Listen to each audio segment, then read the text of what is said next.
जंगल में डट कर लड़ने वाले हरावल दस्ते की कहानी। हेलीकॉप्टर गिराने का सामान भी लिए थे दहशतगर्द। जम्मू कश्मीर के अनंतनाग जिले के कोकेरनाग इलाके के गडोले क्षेत्र में इतना गहरा जंगल था कि वहां 5-10 मीटर की दूरी पर छिपा व्यक्ति भी दिखाई न दे रहा था। हेलीकॉप्टर से निगरानी करने का प्रयास किया गया, लेकिन उससे भी कुछ ज्यादा फायदा नहीं हुआ। ड्रोन से भी कुछ नजर नहीं आ रहा था।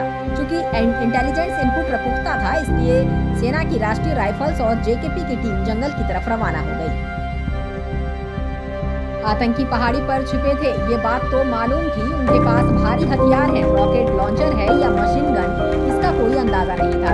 घने जंगल में पहाड़ी पर छिपे पाकिस्तानी दहशतगर्दों तक पहुंचने के लिए सेना के हरावल दस्ते ने 8 किलोमीटर की पैदल दूरी तय की थी।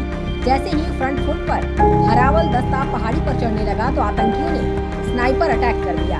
उन्होंने कर्नल मनप्रीत सिंह, मेजर आशीष धोनैक और डीएसपी हुमायूं भट्ट को घायल कर दिया। आतंकियों के पास मौजूद भारी हथियार और गोला बारूद का अंदाजा इसी से लगाया जा सकता है कि उन्होंने सेना के हेलीकॉप्टर तक को गिराने की कोशिश की। दहशतगर्दों ने ऊंचाई का उठाया फायदा। सुरक्षा बलों से जुड़े विश्वस्त सूत्रों का कहना है कि गडोले क्षेत्र में दहशतगर्दों के छुपे होने का इनपुट मिला था। वहां तक वाहन के जरिए पहुंचना संभव नहीं था। कर्नल मनप्रीत सिंह इस ऑपरेशन को लीड कर रहे थे। उनके साथ मेजर आशीष धनौक और डीएसपी हुमायूं भट्ट भी फ्रंट फुट पर थे। जैसे ही हरावल दस्ते ने पहाड़ी पर दहशतगर्दों की ओर बढ़ना शुरू किया तो दहशतगर्दों ने ऊंचाई का फायदा उठाते हुए फायरिंग शुरू कर दी। चूंकि तीनों जाबाज अधिकारी हरावल दस्ते में थे, इसलिए वे आतंकियों के निशाने पर आ गए।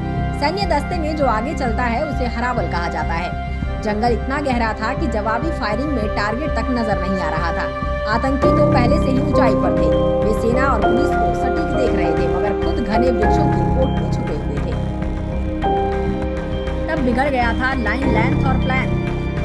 8 किलोमीटर पैदल चलने के बाद जब हरावल दस्ते ने आतंकियों की तरफ बढ़ना शुरू किया तो उस वक्त तक सब रणनीति के तहत हो रहा था। आतंकी ऊंचाई पर थे। उस वक्त ऑपरेशन की लाइन, लेंथ और प्लान बिगड़ जाता है। ये नहीं मालूम होता कि अब गोली किस तरफ से आएगी, गोली का निशाना कौन बनेगा। ये सभी बातें तय नहीं होती। एक तरह से इसे वॉर जोन कह सकते हैं। उस वक्त दिमाग में यही रहता है कि दुश्मन कैसे खत्म होगा। फ्रंट फुट पर चल रहे हरावल दस्ते में शामिल जाबाजों के ऊपरी हिस्से में गोली लगी थी।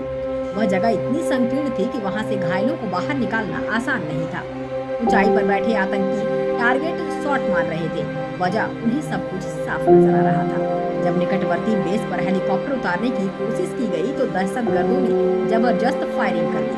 पहले प्रयास में ही हेलीकॉप्टर नहीं उतर सका। रॉकेट लॉन्चर और मोर्टार का इस्तेमाल। शुक्रवार को भी दहशतगर्दों की तरफ से फायरिंग जारी थी। सैन्य बलों ने आतंकियों को खत्म करने के लिए रॉकेट लॉन्चर और मोर्टार का इस्तेमाल किया। क्योंकि आतंकियों के पास छिपने के लिए एक संकरी गुफा जैसा ठिकाना था, इसलिए उन्हें बाहर निकालना आसान नहीं था। सूत्रों का कहना है कि आतंकियों को सही लोकेशन का पता लगाने के लिए हेलीकॉप्टर और ड्रोन की मदद ली गई थी, लेकिन इसमें भी कामयाबी नहीं हुई। घने जंगल में कुछ नजर नहीं आ रहा था। यही वजह रही कि सेना ने रॉकेट लॉन्चर और मोर्टार का इस्तेमाल किया। अब पहाड़ी के दूसरे हिस्से पर भी जवानों को उतारा गया है। सूत्रों का कहना है कि बहुत जल्द दहशतगर्दों का खात्मा होगा।